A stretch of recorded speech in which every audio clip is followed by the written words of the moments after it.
తను మధ్య పరమేశ్వరి సూక్ష్మమగు మధ్య ప్రదేశంలో ఉంది. సాముద్రిక శాస్త్ర రీత్యా సౌందర్య లక్షణం. పరమేశ్వరి శ్రీచక్ర స్వరూపిణి. శ్రీచక్రం శివయోహు వపు. శ్రీచక్రమే పరమేశ్వరి శరీరం.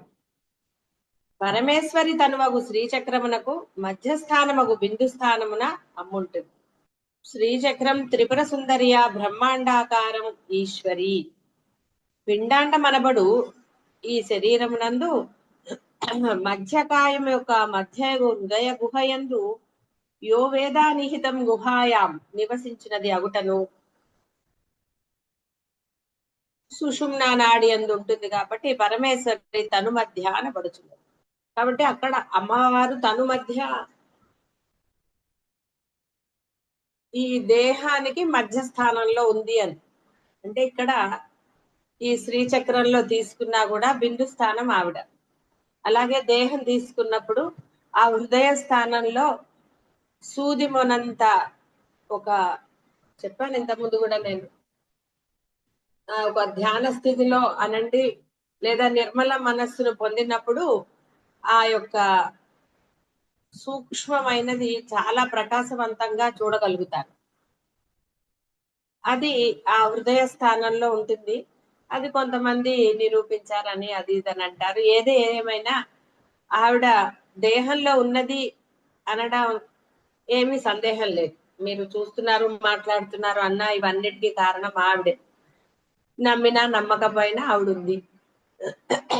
అయితే అసలు ఆవిడ స్థానం ఏమిటి అని అంటే ఒక బోధ కోసమో చెప్పుకోవడానికో అన్నప్పుడు బల్బు ఒక చోటే ఉంటుంది, దాని కాంతి రూమ్ అంతా ప్రసరిస్తుంది ఆ యొక్క కెపాసిటీని బట్టి. అదే విధంగా అమ్మ యొక్క కెపాసిటీ అనంతం.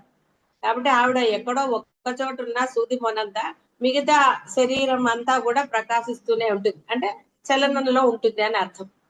కాబట్టి అమ్మ యొక్క స్థానం హృదయ స్థానం. తమోపహ పరమేశ్వరి ఉపాసనుల ఎందలి అజ్ఞానాన్ని పోగొట్టి బ్రహ్మజ్ఞానాన్ని చేకూరుస్తుంది. నిష్కామ ఉపాసన వలనను అద్వైత భావనతోనూ చేయబడు ఉపాసన వలన అజ్ఞానం నశిస్తుంది. ఈ దేవతలని అంతరోపాసనము లౌకిక అభిష్టాలను తీర్చవచ్చును గాని తమోపమహ అంటే తమోపము అపహతం అవటం కష్టం. అంటే తాపత్రయాలు నశించటం చాలా కష్టం. పరమేశ్వరి త్రిగుణరహితమగు ప్రజ్ఞాన ఘన స్వరూపిణి గాన అజ్ఞాన విధ్వంసనము చేయగలది అగుట తమోపహ. జగత్తునందలి చీకటిని నశింపచేయు సూర్యనారాయణమూర్తి స్వరూపురాలు అమ్మే. కాబట్టి ఇక్కడ అమ్మ ఉపాసనుల ఎందలి అజ్ఞానాన్ని పోగొట్టి ఆ బ్రహ్మజ్ఞానం అంటే అహం బ్రహ్మాస్మి స్థితిని చేకూరుస్తుంది. అయితే ఇందులో పట్టుకోవటం అనేది మీ మీదే ఆధారపడి ఉంటుంది. నిష్కామ ఉపాసన అంటే ఏ మాత్రం కూడా ఇది కావాలి అని కానీ ఇంకోటి అంటే అజ్ఞానాన్ని పోగొట్టమని అడగక్కర్లేదు, కోరికలు తీర్చమని కోరికలు లేకుండా చేయమని ఏమీ అడగక్కర్లేదు. ఉపాసన చేయాలంటే అమ్మ సమీపంలో ఉండాలంటే నిరంతర నామస్మరణ. ఆ నిరంతర నామస్మరణ మీ బుద్ధిని మార్చే విధంగా ఉండాలి. అంతేగాని ఒక టేప్ రికార్డర్ లో అది పెట్టేసామండి రోజంతా అంటే టేప్ రికార్డర్ కి పుణ్యం వస్తుంది, మీకు రాదు. అదే విధంగా రొటీన్ గా చేయడానికి లేదు. ఏదో పనిలో ఉన్నప్పుడు కొంత రొటీన్ అయినా ఆ సమయాన్ని సద్వినియోగం చేసుకోగలగాలి. ఉన్న సమయాన్ని అనకుండా సమయాన్ని తీసుకోవాలి. సమయం ఎప్పుడు ఉంటుంది, అయిపోతూనే ఉంటుంది. నాకు సమయం లేదు అన్నవాడికి ఎప్పుడు ఉపాసన జరగదు. ఎందుకంటే వాడికి ఎంతసేపు లౌకికమే ఉంటుంది తప్ప ఉపాసన చేద్దామని ఉంటుంది. ఉపాసన చేసిన వాళ్ళకి అంటే మనస వాచ జపో జల్ప శిల్ప అంటే ఏదైనా సరే వారు ఆ అమ్మ యొక్క దృష్టితోటే ఉంటారు. ఇవన్నీ రోజు అనుకోవాల్సింది, ప్రతి క్షణం అనుకోవాల్సిన విషయాలు కాదు. నేను అమ్మను ఉపాసిస్తున్నాను లేదా ఒక గురువుని ఉపాసిస్తున్నాను అన్న నిశ్చయం మీకు కనుక కలిగితే ప్రతి క్షణము గురుబోధ మీకు గుర్తుంటుంది. అంటే ఎలా వ్యవహారం చేయాలనేది మీరు అనుకోవాల్సిన ఆవశ్యకత లేదు. అది ఆ విధంగా జరపబడుతూ ఉంటుంది. నిశ్చయం లేనప్పుడే రకరకాలుగా మనస్థితి ఉంటుంది. అంటే ఒక మూసలో పోసినట్టుగా పోతూ ఉంటారు. ఇంకా బుర్ర పనిచేయదు. పనిచేయదంటే దాన్ని పని చేయనివ్వరు. అనవసరం. అంటే ఏది అనిపిస్తుందో అదే. ఇక పక్క వాళ్ళు కూడా ఇంకా అదే. అంతే తప్ప ఇంకా వేరేగా అని గాని ఎందుకు ఇలాగా మనము అని గాని ఆలోచన ఉండదు. అది ఉపాసన అవ్వదు. అందుకనే ఇక్కడ అజ్ఞానం ఎప్పుడు నశిస్తుంది? అద్వైత భావనతో చేయబడు. ఉన్నది అమ్మ మాత్రమే. ఇక్కడ వేరే వాడు లేడు. ఇంకో బంధం లేదు, ఇంకో వస్తువు లేదు. సర్వము అమ్మ. అమ్మ అన్నప్పుడు అందరితో ఎలా వ్యవహారం చేయాలో నీకు ఎందుకు తెలియదు? బోధ జరిగింది కాబట్టి. అసలు బోధ లేకపోయినా నిజంగా అమ్మని శరణాగతి పొందితే చేసేది చేయించేది చేయబడింది ఆమె అన్నప్పుడు డెఫినెట్ గా ఆవిడ చేస్తుంది. నా అనుభవాలు ఎన్నో చెప్పాను నేను మీకు. నాకు అప్పుడేమీ బోధలు లేవు, లేకపోతే నేను అమ్మనే నమ్మాను. ఎలా ఆవిడ సహనం ఇచ్చింది, ఎలా అంటే అది అంతే. ఇది ఎవరు చెయ్యలేనిది ఏం కాదు, కొంతమందే చేయగలిగింది అసలు కాదు. భావన అలా ఉంటుంది అనమాట. అబ్బో మనం ఎక్కడ చేయగలుగుతాము అంటారు. అంటే నీకు నువ్వు డిసైడ్ అయిపోయావు నేను చెయ్యలేను అని కాదు, నేను చెయ్యను అని నువ్వు డిసైడ్ అయ్యావు. నువ్వు చెయ్యలేను అని డిసైడ్ అయ్యావు కాబట్టి లేను లేను అంటున్నావు. ఎన్నో చేయగలిగిన దానివి ఇదెందుకు చెయ్యలేవు అన్న ప్రశ్న ఎందుకు వేసుకో. ఎందుకంటే అక్కడ మళ్ళీ మాట్లాడాలంటే ఇష్టం. అద్వైత భావన లేదు, ద్వైతం. కాసేపే పొద్దున్న లేచి స్నానం చేసినప్పుడు లేకపోతే ఏదో పూజ టైం పెట్టుకుంటారు కదా, చూడండి పూజకి టైం పెడతారు తప్ప వేరే వాటికి టైం ఉందా? లేదు. మిగతా టైం అంతా వృధానే. అంత సమయం ఆవిడకి ఇచ్చి మిగతా ఏదో కాసేపు బాహ్య విషయాలు తప్పనివి వ్యవహారాలు చేస్తే అది ఉపాసన, అది అద్వైత ఉపాసన. కాబట్టి వారికి మాత్రమే ఆవిడ అజ్ఞానాన్ని నశింపచేస్తుంది. ఇంతకుముందు కూడా వచ్చింది. తాపత్రయాగ్ని సంతప్త అని కూడా చెప్పారు. తాపత్రయాలు అప్పుడు నశిస్తాయి, లేకపోతే తాపత్రయాలు ఎలా నశిస్తాయండి? ఎంత మీరు యాక్షన్లు చేసినా మీకు వేటి మీద ఇంట్రెస్ట్ లేదని మీ వ్యవహారం గురువులకి పరమాత్మకి తెలియందిగా. ఎవరిని మోసం చేస్తారండి? ఒక తాపత్రయం. గురువులు గుర్తించాలి, నేను వేటిని పట్టించుకోవటం లేదు, నేను చాలా అందులోనే తెలుస్తాను కదా తాపత్రయం. గురువు గుర్తించక్కర్లే, గురువు ఎక్కడో లేడు. నీ వ్యవహారం నువ్వు అంటే ఎదురుగుండా లేకపోయినా గమనించే శక్తి గురువులకు ఉంది అని తెలిసినా గురు సమక్షంలో తాపత్రయం ఉంటుంది. నేను ఏమీ పట్టించుకోవటం లేదు, నేను చాలా అని అనుకుంటుంటాను. ఆ తాపత్రయం చాలు, మీకు తాపత్రయం నశించలేదు అంటారు. ఎందుకంటే యాక్షన్ అవసరమా? ఇవన్నీ అంటారు కానీ మళ్ళీ దానికోసం ప్రయత్నం చేస్తుంటారు. గురువు మెచ్చుకోవాలి. ఎందుకంటే గురువు మెచ్చుకోవటం దేనికోసం? అద్వైతంలో ఉన్నప్పుడు గురువులు మెచ్చుకోరు, అనవసరంగా కోపడతారు. ఎందుకంటే చేసే తప్పు పనులు అవి అంటే దోషరహితులు అయితే తప్ప అది రాదు. కాబట్టి ఒకనొకతోనే మెచ్చుకుంటారు, ఎక్కువ మెచ్చుకోరు. కొంచెం మెచ్చుకుంటేనే అసలు భూమి మీద ఉండరు. ఇంకా అన్ని మెచ్చుకున్నామంటే అసలు అన్ని ఎక్కడున్నాయి లేండి మెచ్చుకోవడానికి. అన్ని ఉన్నాయా మెచ్చుకోవడానికి? ఇప్పుడు లిస్ట్ చెప్పాలంటే ఎన్ని ఉంటాయి కదా, ఉన్నాయి కదా. చూసారు ఎంత బాగా ఒప్పుకున్నారు. మరి ఉన్నాయని ఒప్పుకున్నప్పుడు చేయటం ఎందుకు? ఉన్నాయని మీకు తెలిసింది కదా, తెలిసినప్పుడు ఎందుకంటే మరి చేయటం? చూసారా? అదే. కాబట్టి మరి ఎలా నశిస్తుంది అజ్ఞానాన్ని? ఎందుకంటే అజ్ఞానాన్ని పెట్టు కూర్చున్నారు. వదలటం మీకు ఇష్టం లేదు. వదలటం ఇష్టం లేనప్పుడు గురువు ఏం చేస్తారండి? ఎంత దులిపితే మటుకు పోతుంది దుమ్ము. ఎంత పోతుంది? దులపరించుకుని వెళ్ళిపోతుంది.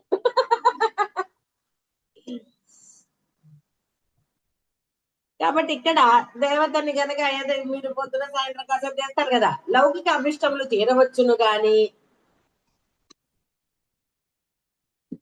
తమో గుణం అంటే అదే తాపత్రయాలే, వేరే ఏమీ లేదు. అవి కష్ట సాధ్యం.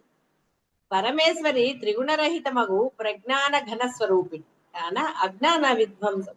ఆవిడ చెయ్యగలుగుతుంది, ఆవిడ చెయ్యలేనిది అసలు ఎక్కడుంది? ఇది కూడా మీ అందరికి తెలిసిందే, అందరికీ చిలక పలుకులు బాగా చెప్తారు. అంత గొప్ప ఆవిడ అసలు ఎవ్వరు లేరండి.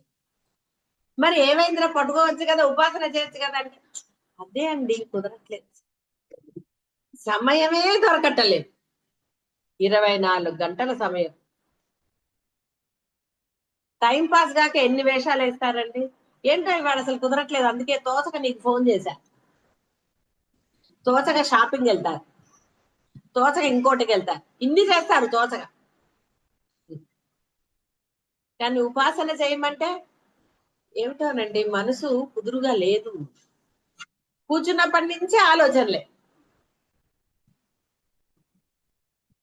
ఇవన్నీ మీరే కదా, మీరు దృఢ నిశ్చయం చేసుకుంటే ఒక ఆలోచన ఎందుకు వస్తుంది?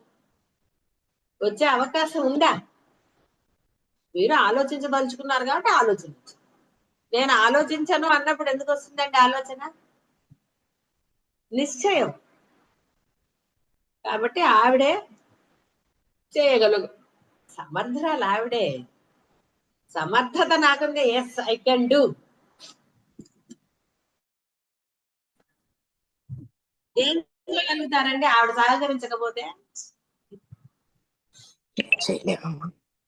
ఆవిడ అబ్బో నాకు అసలు గోల్డ్ మెమరీ పవర్ అన్నారు అనుకోండి, ఆవిడ అక్కడి నుంచి కొంచెం తప్పుకుంటుంది, అప్పుడు ఏమవుతుంది?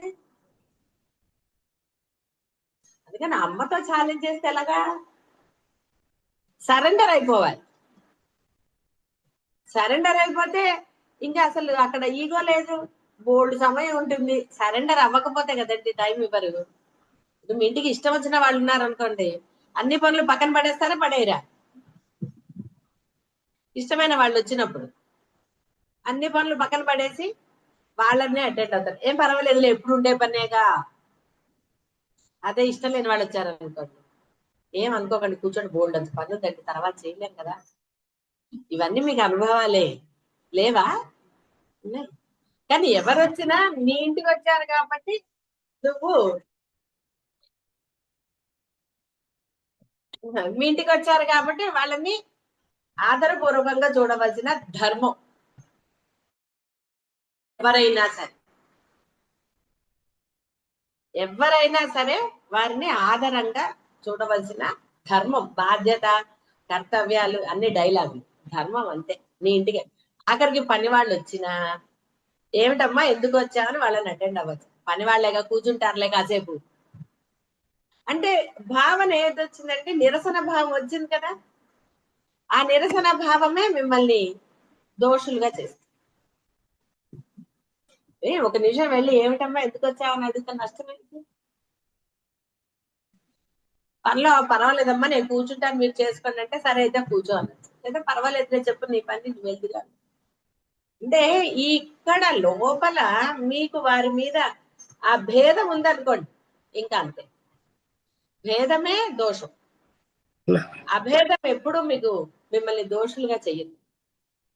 అంటే ఇక్కడ ఆ మీలోని అజ్ఞానం చెయ్యాలి అంటే ఆ అమ్మని ఇవన్నీ నశించాలి అంటే ఇది చాలా ఒకటి పట్టుకుంటే చాలండి. అంటే గురువునో అమ్మనో పట్టుకున్నారు అనుకోండి, ఎలా పట్టుకోవాలో అలాగా పట్టుకోవటం అంటే ఏమండి ఇప్పుడు పట్టుకునే ఉన్నాం, ఏం లాభం అండి? ఏమన్నా లాభం ఉందా చెప్పండి? ఒట్టిగా అనౌన్స్మెంట్ బోర్డు పెట్టుకోవచ్చు, నాకు గురువు ఉన్నారు లేదా నేను అమ్మని ఉపాసిస్తున్నాను బోర్డు పెట్టుకోవచ్చు. దానివల్ల ఏమైనా ప్రయోజనం ఉంటుందా? ఏమీ లేదు, బోర్డు తప్ప. అదే బోర్డుకి ఇంకొంచెం డబ్బులు ఖర్చు కదండి. కాబట్టి ఇక్కడ అనౌన్స్మెంట్లు లేకపోతే నీకు నువ్వు అనేసుకోవటం వల్ల ఉపయోగం లేదు.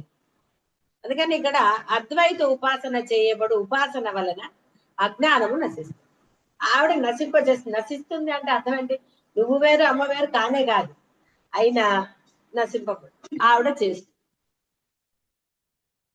అద్వైత భావన లేనప్పుడు ఆవిడ వేరు నేను వేరు అనుకున్నన్ని రోజులు ఈ నేనుతో బోర్డు పనులు చేస్తూనే ఉంటారు. ఈ నేను ఎందుకు నశిస్తుందండి?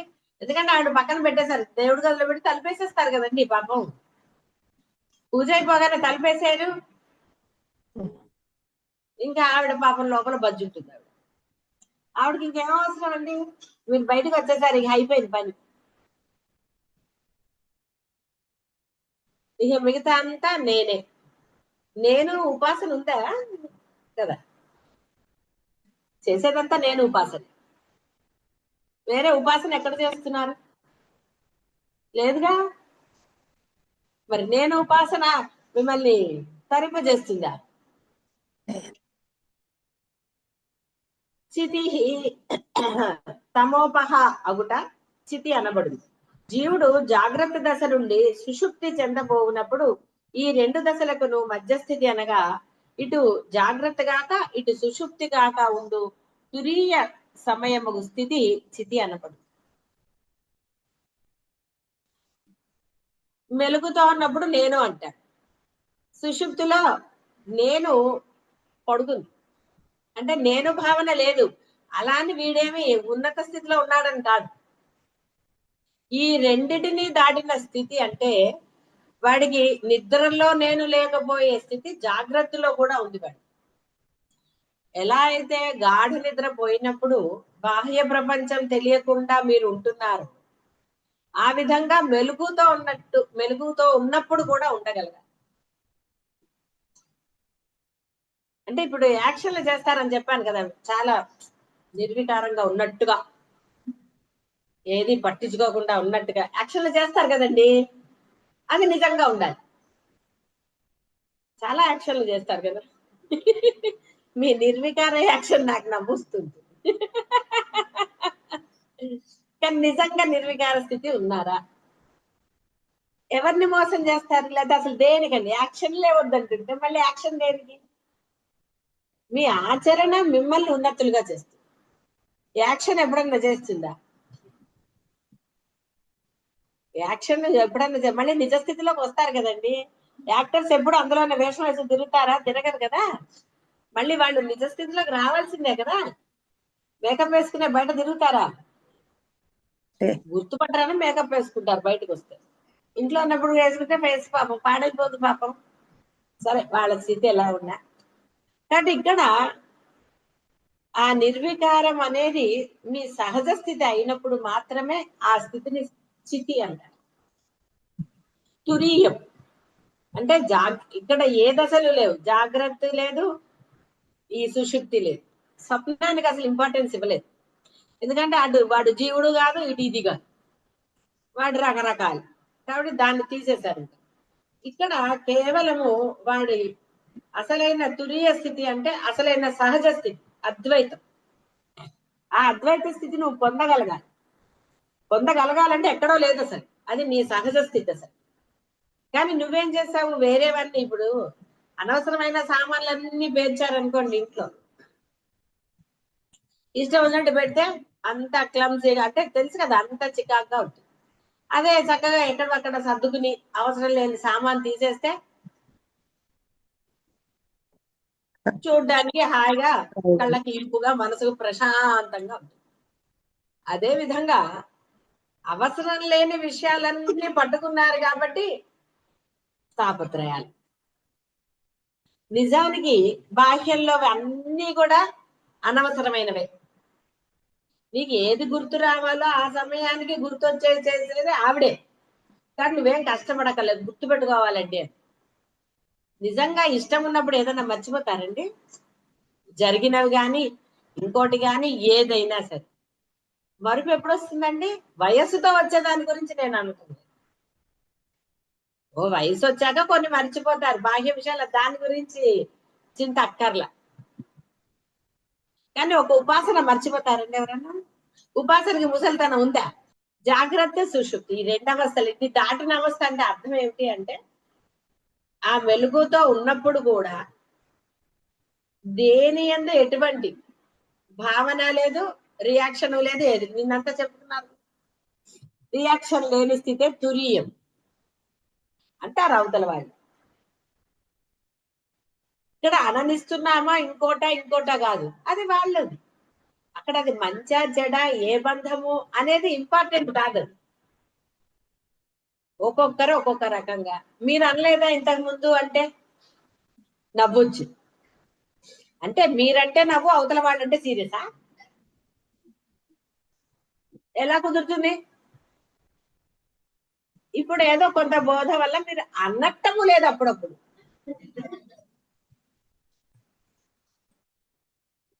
ఎందుకంటే వాళ్ళు మీరు ఏం వింటున్నారు, ఇదేనా వింటున్నారని అంటున్నారు వాళ్ళు. ఏం చెప్పారు గురువు గారు మీకు ఇట్లా అనమని చెప్పారు అన్నారు కాబట్టి అంటున్నారు కదా. లేకపోతే అందానికి రెడీగానే ఉంటారు.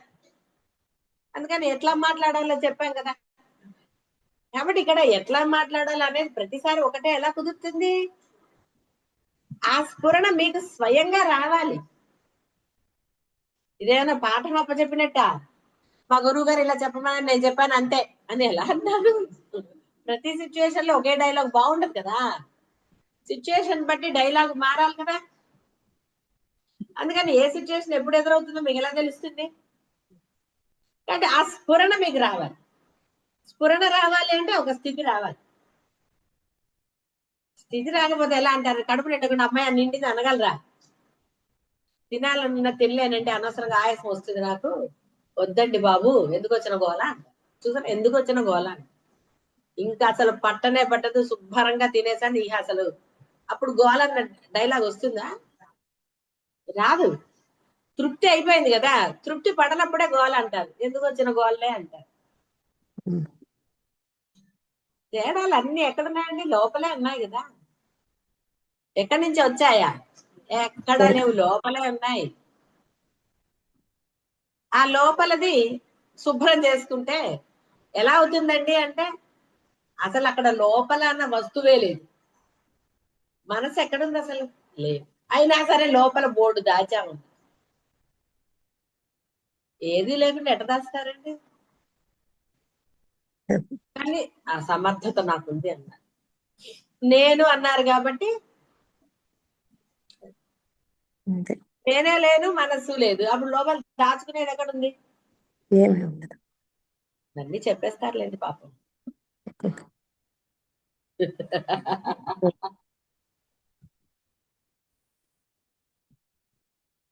సైషాచి సైషాచితి ఇది ప్రోక్త జీవనాత్ జీవితైషిణాం. జీవులను జీవించి ఉండునట్లు చెప్పుటకు ఆధారమగు శక్తి చిత్ అని చెప్పబడుతుంది. అదే కదా లోపల అమ్మ అంటే ఆత్మ అన్న అదే కదా. వేరేది ఎక్కడి నుంచి వచ్చిందండి? ఆవిడ లేకపోతే మీరు అనగలరా? ఆవిడ గొప్ప ఏంటండి అనండి చూద్దాం.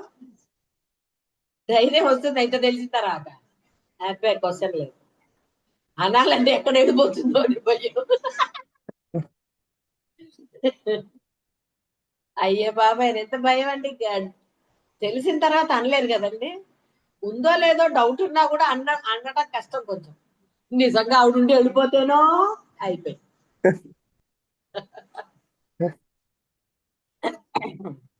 అజ్ఞాన విరుద్ధమైన శక్తియే చిత్తు. సకల ప్రపంచమునకు బ్రహ్మ వస్తువు ఏదైతే కలదని చెప్పబడుచున్నదో అది ఏ చిత్తు యొక్క రూపం.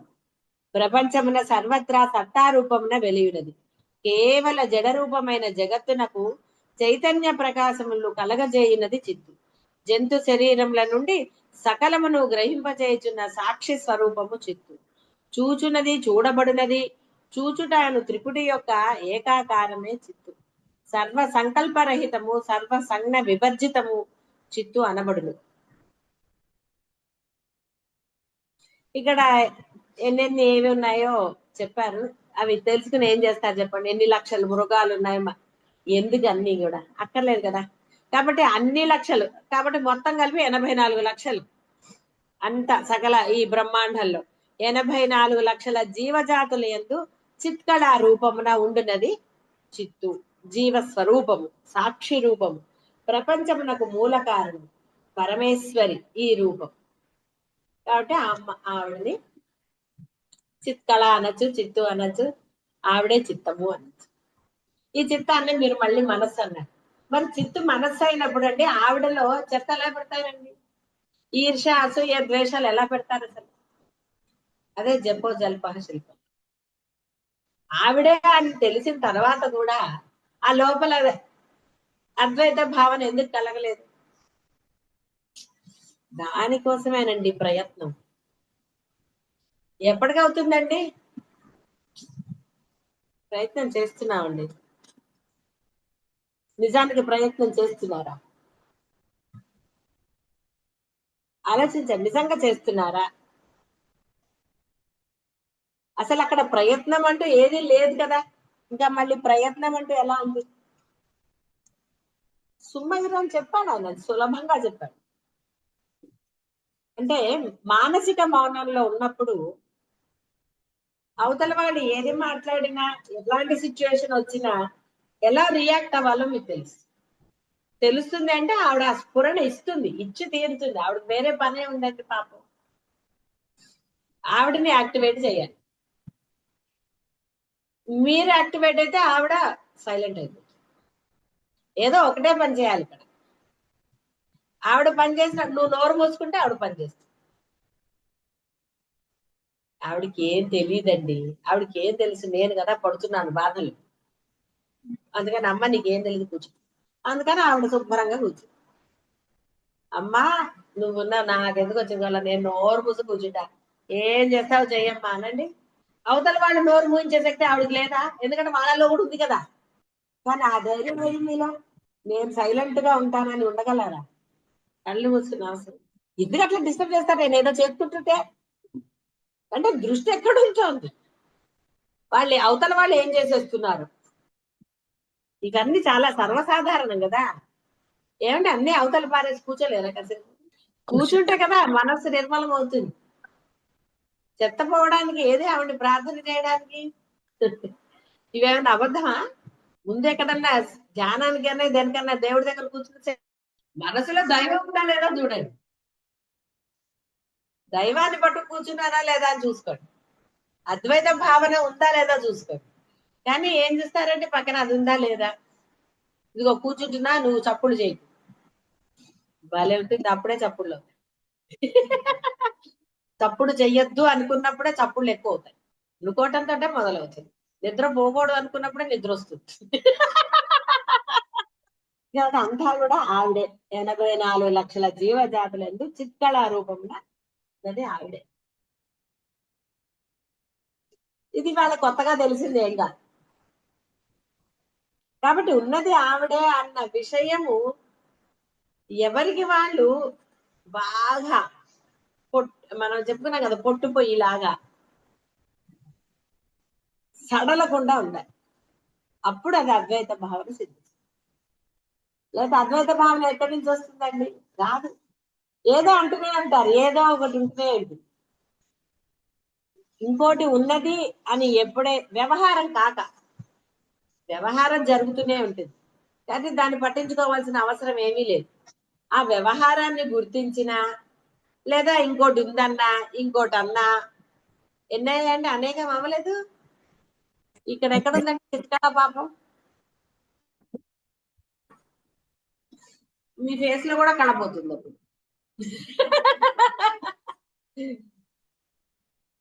ఎంత మేకప్ వేసుకున్నా నవ్వనప్పుడు కళ్ళు ఉంటుందండి.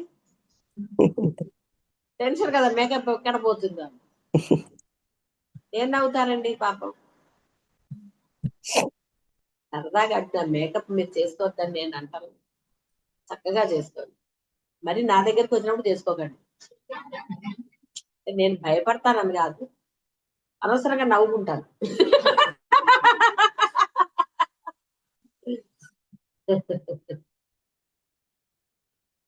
కాబట్టి అమ్మ చిత్కళ. సరే, ఈ చాలండి వాళ్ళకి తత్వ అనే అర్థం రేపు చెప్పుకుందాం. కాబట్టి అందరూ కూడా అంటే రోజు ఏదో ఒకటి చెప్తూనే అంటారు పాపం. ఏం చేస్తారండి, గురువులకి చాదస్తం ఎక్కువ అవుతుంది కదా. అందుకని ప్రతిరోజు ఇలా ఉండండి అలా ఉండండి అంటారు. ఏదన్నా తురియ స్థితికి మీరు వెళ్ళడానికే కదా ఉండండి అని చెప్పేది. మీరుంటే గురువుకి ఏమొస్తుందండి పాపం, నీరసం తప్ప. అది చక్కగా ఆ శక్తి మీలో ఉన్న ఆ శక్తి మీరు ఆరాధించే దైవాంతే. కాబట్టి అద్వైత భావనతో, అన్యము లేదు అన్న భావనతో ఉపాసన చెయ్యండి.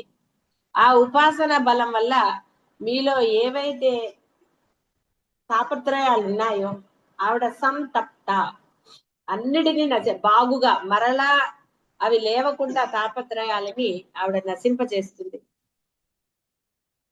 అందులో మీకు సందేహం ఉంటే సందేహ వినశ్యతి, వాడు నశిస్తాడు. ఎలా నశిస్తాడు? బాగా నశిస్తాడంటే ఇక 84 లక్షల జీవజ పొందటమే. 84 లక్షల తర్వాత మనుష్య జన్మ వస్తే ఎలాగండి? మళ్ళీ ఆ మనుష్య జన్మలో మళ్ళీ బోధ జరగాలో, బుర్ర పని చేయాలో, ఏదో ఉండాలి కదా. ఇప్పుడు తెలిసింది కదా బుద్ధి లేకుండా ఉండాలి అని. హాయిగా వదిలేసేయండి, ఆవిడ ఏం చేయాలో ఆవిడ చూసుకుంటూ ఉంటుంది కదా.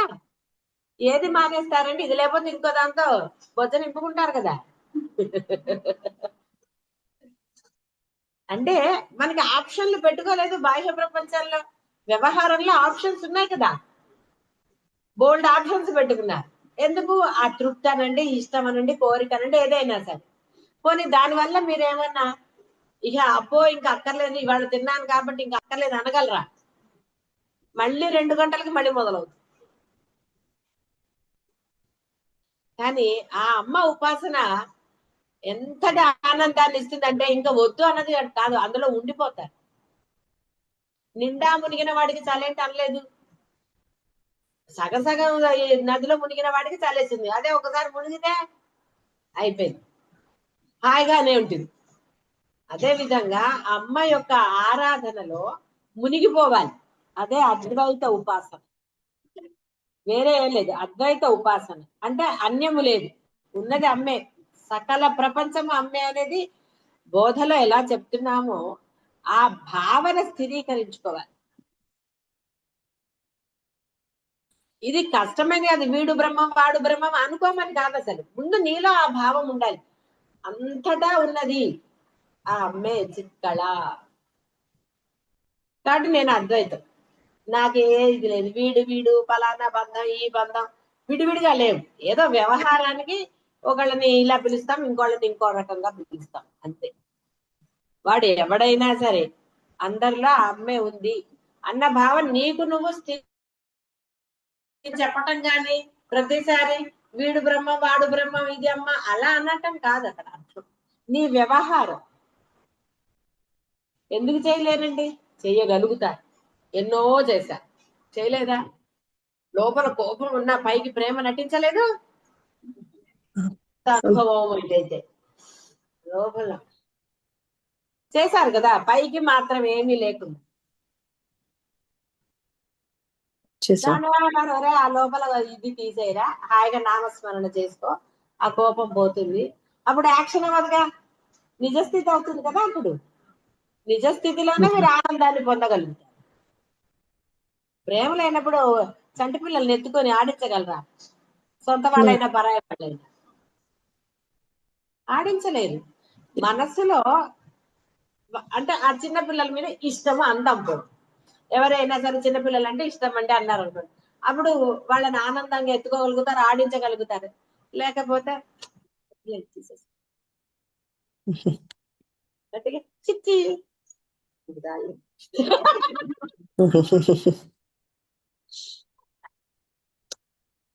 ఎన్ని వస్తాయండి? ఏమి చూడకుండా జుట్టు తెల్లబడిందా ఎవరికైనా సరే? తెలీదా మీకు? అందరికీ తెలిసిన విషయమే. కాబట్టి హాయిగా ఆనందంగా లోపల అద్వైత ఉపాసన చెయ్యండి. ఎప్పుడైతే అద్వైత ఉపాసన అవుతుందో బాహ్యంలో కూడా ఆనందమే లభిస్తుంది. మనసులో ఏదన్నా భావం పెట్టుకున్నారనుకోండి, ఆ కోపం ఏమవుతుందంటే తెలుసు కదా. మాట అర్థం చేసుకుంటే తెలుస్తుంది అంటారు. మీరు అందరూ పక్క వాళ్ళని నన్ను అర్థం చేసుకుంటే కదా మీకు ఏమన్నా తెలుస్తుంది. ఆ మాట నేను ఎందుకు అన్నాను అనలేదు. ఎప్పుడన్నా అర్థం చేసుకుంటే కదా అసలు. ఇలాంటివన్నీ చాలా కామన్ డైలాగ్ కదా. డైలాగ్ అర్థం అనేది ఇంకో మాట ఏమన్నా వాడతారేమో తెలియదు, కానీ మామూలుగా ఇది చాలా సర్వసాధారణమైన డైలాగ్.